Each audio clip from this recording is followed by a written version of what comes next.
Di depan pintu ada sesosok wanita rambut panjang pakai baju putih semua. Wah, astagfirullah, ini apalagi gitu kan.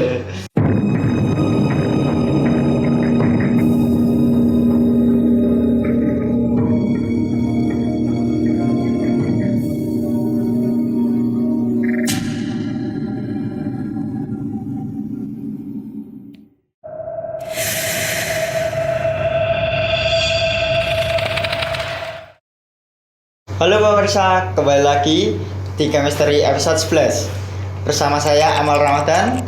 Dan kali ini kita akan mendengarkan cerita dari narasumber kami, yaitu Mas Imam. Halo Mas Imam, gimana kabarnya? Ya, halo, selamat siang. Alhamdulillah, kalau sekarang baik kabarnya. Mas Imam sekarang ini tinggal di mana ya Mas? Saya di Pati. Pati. Iya.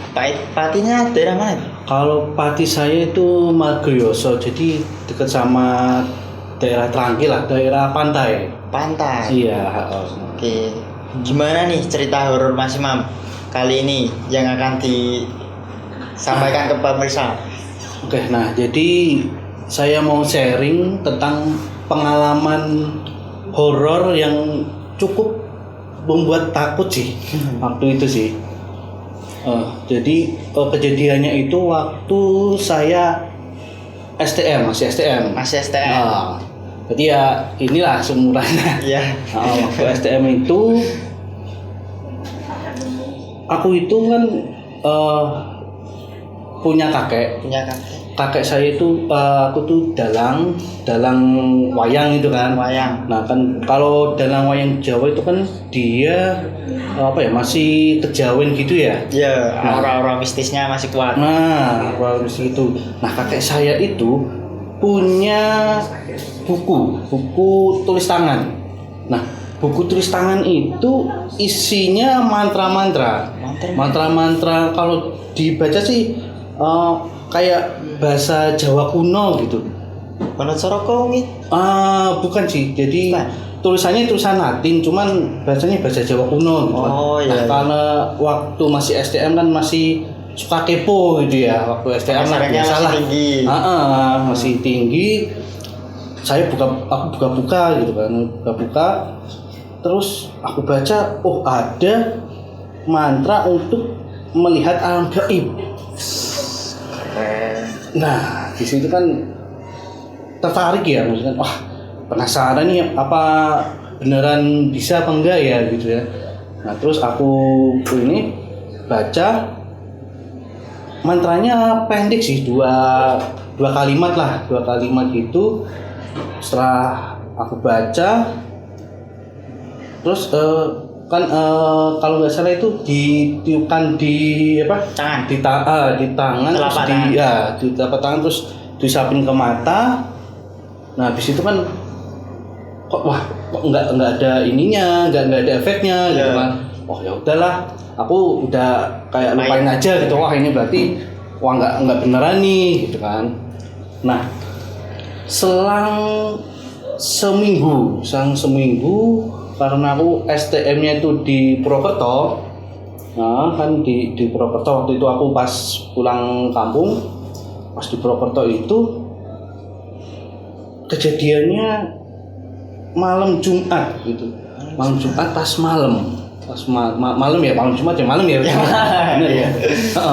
Pas malam Jumat malam itu kejadiannya jam 11-an lah, 11-an anak kosan itu ya masih pada pada ngumpul lah di kamar. Kamarnya itu pas udah dimatiin lampunya gelap, karena yang punya kamar itu udah tidur ya. Jadi kan gelap gitu. Di situ ada 4 orang, satunya tidur, ada 2 temanku lagi gitu kan, terus sama aku gitu kan ya. Di situ pas enak-enak ngobrol. Nah, di samping temen aku, di sampingnya, di samping wajahnya itu muncul kayak bayangan gitu. Jadi bayangannya itu pertama itu kelihatan tipis gitu kan. Karena masih kelihatan kayak buram gitu kan ya. liatin terus gitu kan. Nah makin diliatin itu dia makin menampakkan diri, makin nyata. Oh, ini beneran apa enggak ya?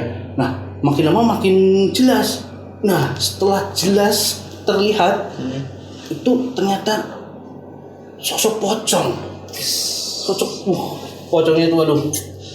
Jadi mukanya itu banyak darah. Hitam. Jadi kayak apa ya? Busuk gitu.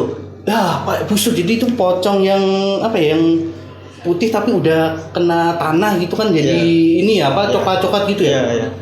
Di situ langsung kaget gitu kan. Kaget, astagfirullah gitu kan. Nah, teman aku yang ini aku bilangin kan, itu ada pocong. Dia nggak ngelihat. Dia nggak mana gitu kan. Nggak ngelihat dia. Nggak ngelihat. Terus, aku, nggak ini kan. Nggak betah lihatnya gitu kan. Aku langsung tutup mata langsung di kasur gitu kan, udah tutupan bantal lah, harus sambil baca ayat kursi lah, baca Al-Fatihah, pokoknya semua bacaan udah aku baca di situ kan. Temanku karena ketakutan juga lari gitu kan. Sambil baca gitu kira-kira mungkin setengah jam itu nggak berani ngelihat lagi gitu kan. Nah setelah setengah jam aku coba lihat lagi, nggak ada, udah hilang pocongnya itu hilang, tapi di sampingnya, jadi tuh kan pocong nih, pocong terus itu pintu kan, pintu. Nah di depan pintu ada sesosok wanita rambut panjang pakai baju putih semua. Astagfirullah, ini apa lagi dengan posisinya itu di depan pintu. Jadi tuh kayak aku mau keluar itu kayak dia ngadang-ngadangin gitu, nggak ini ngalang-ngalangin jalan kan. Nggak bisa keluar nih, bisa pas banget dia kan nyari posisinya kan. Di situ nggak bisa keluar. Sambil di situ udahlah, berdoa lah sampai mungkin lebih lama lagi. Aku nggak berani ngelihat kan. Lama lagi sambil berdoa terus. Udah akhirnya dia kayak udah agak nyingkir gitu kan. Udah aku langsung keluar terus masuk ke kamar. Udah di situ udah tidur aku udah inilah sampai pagi itu kayaknya itu baru tidur gitu kan. Udah tekan banget gitu kan. Berarti efek yang mantra itu sehari setelah ya berarti ya? 1 minggu. 1 minggu setelah. Di situ aku belum nge. Besoknya lagi pas malam lagi kan. Pas malam lagi aku tuh karena kemarin malam itu kejadian, jadi kayak apa ya, agak trauma lah, masih trauma kan. Iya benar. Tidurnya cepet, jadi kayak udah habis sisa gitu langsung tidur gitu kan. Nah karena tidur habis sisa, tengah malam kebangun terus keluar kamar, nggak ada orang, sepi. Kos-kosan itu sepi kan, di lantai 2 itu kosan sepi. Nah terus di seberang sana, jadi kosannya itu kayak bentuk L gitulah gitu kan. Jadi di seberang sana aku tuh melihat ada temen aku, tapi dia itu kayak jalan tapi dia tuh kayak jalan itu stabil kayak banget, kosong gitu tatapannya. Kayak kosong gitu kan. Dia kan biasanya sih anaknya ceria gini gitu kan. Dia tuh tatapannya kosong, terus dia tuh jalannya tuh nggak ini, tangannya tuh kayak diem gitu kan, jalan gitu. Jadi kayak melayang gitu kan, terus aku panggil dia nggak jawab. Kenapa nih gitu kan. Udah aku samperin kan, penasaran aku samperin. Nah dia itu jalan ke depan terus kayak masuk kamarnya gitu kan. Nah udah dia kayak masuk kamarnya, terus aku samperin ke kamarnya, ternyata kamarnya kosong dan kamarnya itu dikunci, jadi nggak ada orang. Jadi astagfirullah, ini berarti yang aku lihat barusan itu apa juga nggak tahu gitu kan. Jadi dia tuh kayak masuk kamar itu langsung masuk aja gitu kan. Ternyata kamarnya dikunci gitu kan, nggak ada orang gitu kan. Di situ udah mikir, anak-anak ini kenapa ini 2 hari berturut-turut kan. Nah habis itu temen aku dari bawah datang gitu kan. Nah ternyata dia tuh habis keluar kosan, habis cari makan. Ternyata yang beneran ini nih gitu kan. Yang tadi itu nggak tahu apa gitu kan. Di situ aku baru kepikiran gitu kan. Nah di situ baru inget kalau seminggu lalu itu baca mantra yang dari buku kakek aku tadi itu gitu kan. Wah di situ astagfirullah. Wah ternyata apa ya? Ya nggak tahu efek itu atau gimana tapi jadi bisa lihat gitu kan. Iya, benar. Wah jadi waduh berikut malam. Nah habis itu kan udah berganti hari kan. Iya. Siang gitu kan. Siang biasa nggak ngelihat. Aku nggak ngelihat. Wah pas mau malam itu udah kayak apa ya? Udah takut duluan gitu kan. Udah aduh ini malam nanti ini mau menghadapin apa lagi gitu kan. Jadi kayak apa ya? Kayak diteror terus gitu kan. Seperti biasa aku tidur cepet gitu kan. Udah tutup kamar gitu kan. Habis itu samping kamar aku tuh kayak apa ya yang di lantai atasnya itu kosong gitu kan. Oh itu nah di sana di jendela itu kelihatan sosok apa kayak kuntilanak gitu di pohon. Jadi jadi tuh dia kayak nangkring di pohon gitu. Astagfirullah, ini dilihatin lagi gitu kan. Wah di situ aduh habis itu tiap hari itu Diteror terus gitu. Diteror terus ada inilah bayangan hitam besoknya. Ini ada yang kayak anjing tapi itu gede banget gitu kan. Wah di situ aku berdoa kan. Wah ini kalau kayak gini terus kayaknya nggak kuat nih gitu kan. Maksudnya dulu itu kayak penakut terus jadi apa ya dilihatin alam lain gitu kan, jadi waduh jadi shock gitu kan.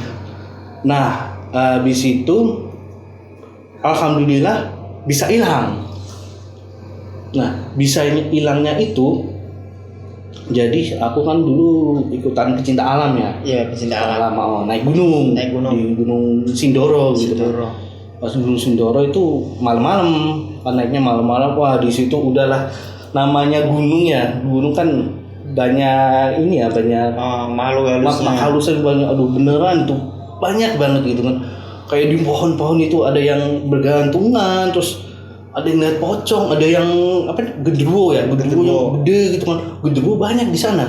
Itu kayak badan hitam gede gitu, itu banyak gitu. Aduh di situ temen aku nggak ada yang lihat, cuman aku doang gitu kan. Jadi bawa senter tapi udah kayak pegangan temen depan aku aja gitu kan. Nah pas hilangnya itu jadi pas waktu turun gunung itu subuh lah gitu kan. Subuh itu di pos 3 itu yang paling atas sebelum ke puncak. Nah di situ pas istirahat kan pada istirahat tuh, tapi udah ada satu tim yang turun, berarti kayak per kloter gitu kan. Tiba-tiba itu dari seberang jalan itu aku dipanggil, kayak dipanggil sama bisikan gitu. Oh bukan bisikan sih, kayak senior sih aku lihatnya. Dipanggil gitu kan, disuruh ngadep ke situ kan. Dipanggil terus suruh ngikutin rombongan tadi depan. Nah sepenglihatan aku tuh kelihatan di depan gitu kan, masih dekat gitu kan. Aku kejar kan. Nah kelihatan deket aku kejar kok jadi hilang. Jadi tuh kondisinya tuh pas turun kabut tebel gitu kan. Jadi jalannya kabut semua, itu gak ada orang sama sekali. Jadi tuh kayak saya di kepikiran itu apa ini kayak masuk alam lain apa gimana nggak tahu ya. Jadi itu di jalan itu jalan terus mungkin 1 jam lebih lah. 1 jam lebih itu sendirian, nggak ada orang yang naik gunung juga nggak ada ya. Jadi kayak sendirian gitu kan. Waduh di situ udah berdoa, istighfar gitu kan. Udah akhirnya lari terus kan. Akhirnya tuh ketemunya tuh udah sampai bawah baru ketemu dia gitu kan. Nah setelah aku tanya-tanya katanya dia itu berangkatnya itu nggak subuh tapi udah memang dari lama banget udah gitu kan. Nah akhirnya alhamdulillah itu udah hilang sih di situ. Udahlah udah lega lah. Nggak ngalamin kayak gitu lagi. Iya. Ya saran saya sih apa ya, jangan asal-asal baca mantra Iya. gitulah, jangan Sembarangan. bisik gitulah. Mungkin kan memang apa ya, mungkin itu bisa men-trigger ini kali, Mental. jin. Jin mungkin yang bisa merasukin kita, jadinya kita bisa melihat alam lain gitu ya. Sih. Pengalamannya cukup menyeramkan ya Mas. Cuman Ya. ini sudah di penghujung acara. Baik, cukup dulu cerita horor kali ini.